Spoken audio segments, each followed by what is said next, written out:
Hi, my name is Candace Johnson. I'm here to discuss expanding breakfast involvement while participating in the school breakfast program at a local high school. Just some general background information. There are a lot of health benefits to consuming breakfast.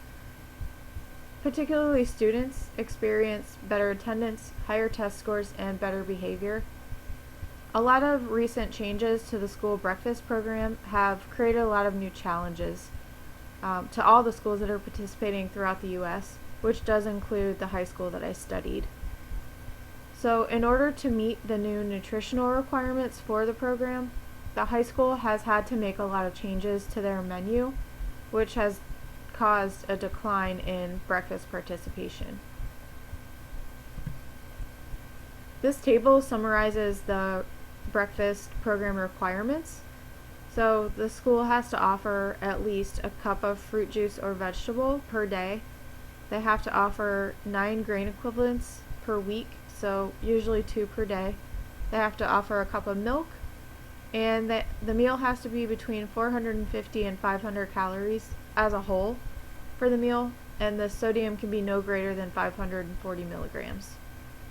So once they meet all of these requirements, they also have to meet the Smart Snack regulations, and then they're eligible to be reimbursed for each meal that they sell, and they're eligible for cash subsidies and commodity foods, which are very low cost food items that help decrease their cost. So the purpose in my study was to determine the causes of such low participation at breakfast at the high school, and then to figure out some possible solutions, and thereby to increase the breakfast participation at the high school.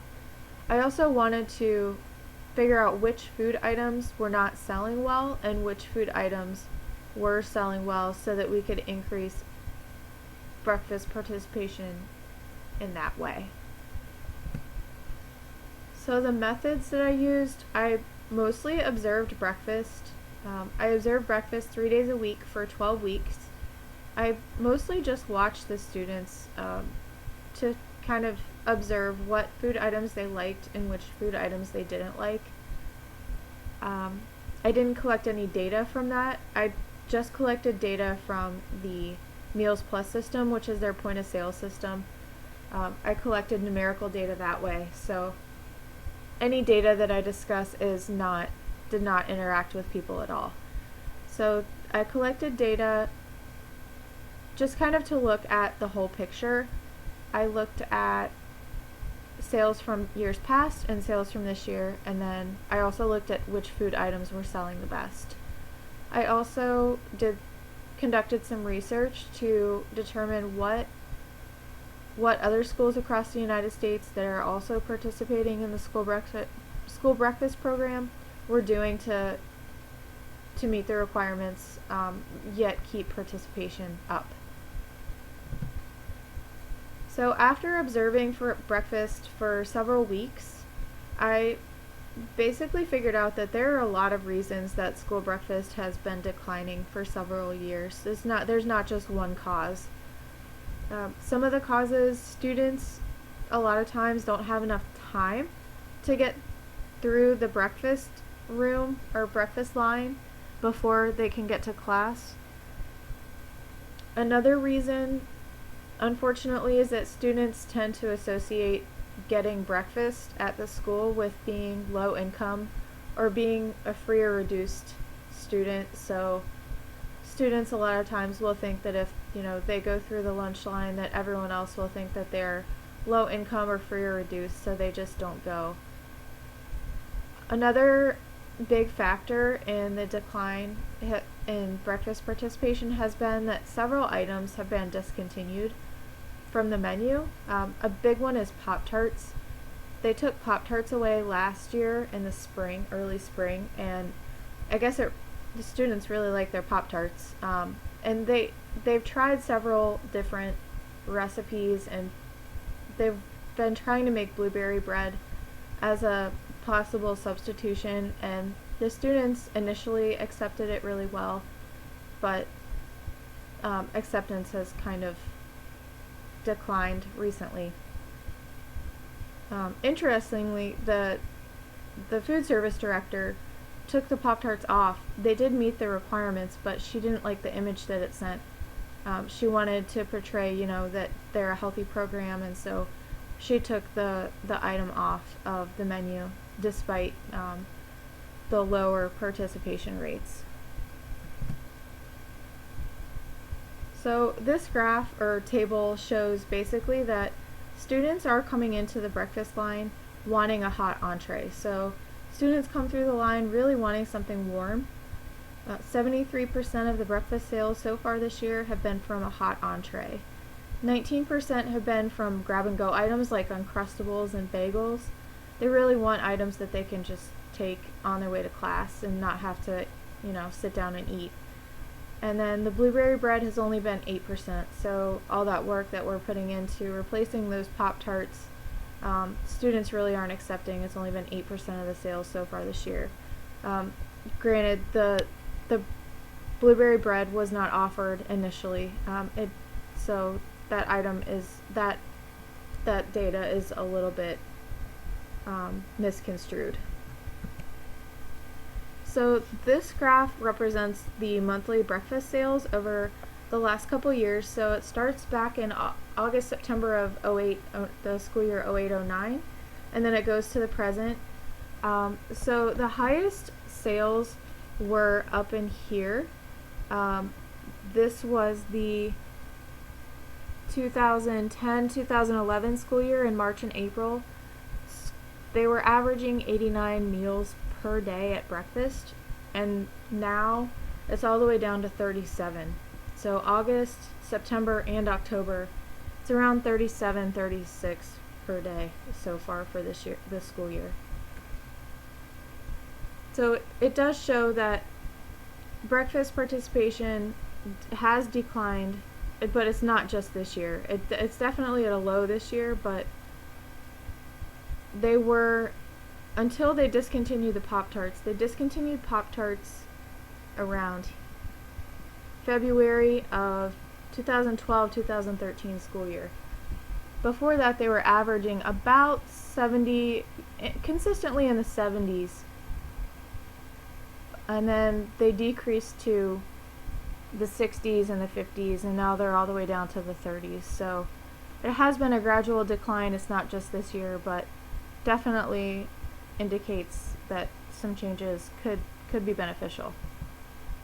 So some recommendations that I had made to the school, since there's several causes in the decline of breakfast, there really should be more than one solution. There are a lot of different things that they could do. So one of the things they could do to increase breakfast would be to replace the Pop-Tarts with something consistent. So we've worked really hard to make the blueberry bread and now the apple bread, but since it's homemade and it's made from scratch, it's hard to make it consistent in size and texture and all those things. So one of the things they could do to make it more consistent would maybe be to make it muffins instead of bars. It would just create more consistency in the size for the students. You kind of get one shot with the students. If they don't like it the first time, they're not going to try it a second time. So that may be some of the reason that it was initially accepted and now it's not. So another recommendation would be, and we actually did implement this, was just to create some signs and hang those around. So I created this sign, and then my preceptor and I hung them around the lunch line and the cafeteria. So it just shows the students that a hot breakfast is offered every day and the time, and then that they have some new items. So whenever they do have new items, they can replace this section right here with whatever they have new on the menu. So they can just change the sign and rehang it. Some other recommendations would be to offer breakfast in the classroom. Most of the time when breakfast is offered in the classroom, it's offered to younger students, like in primary schools, but it can be done in a high school. They could also offer breakfast on the bus. They could offer more grab-and-go options. So students typically prefer foods where they don't have to use any type of silverware or where they don't have to look down to eat. So anything they can eat while they walk is something that the students tend to like. They really like to get the jamwiches, like the Uncrustables. They like the Gramwiches, which is similar to a jamwich, but it's made with the graham crackers. And they like, sandwiches where they can eat and walk, things like that. So they could offer that in the cafeteria now in the breakfast room that they already utilize, or they could use carts throughout the school so that there's another location where the students can purchase breakfast. It would create less of a line. It would alleviate the line in the breakfast room now, and it would give students a better chance to get breakfast if they don't have time to stop. Some other recommendations would be to host maybe a student focus group or even just doing a survey just so that they can find out what the students would like to see at breakfast themselves. They also could have breakfast announced on the morning announcements. Just saying, breakfast is open each day at this time. Tomorrow they'll have this item. They also could offer a wider variety of hot foods each day. So just more hot sandwiches, maybe some kind of oatmeal, some other healthy options would be beneficial. They also could offer breakfast throughout the first period, so giving students a chance to come back if they get the chance to purchase breakfast throughout the first bell. The school also, it would be helpful if they would menu the breakfast each day. So right now they tend to just kind of prepare whatever breakfast items they have in stock and serve them that way. It would be helpful if the students knew what was being offered each day so that they knew, if they wanted to consume breakfast at the school. And these are my references. Thank you for listening.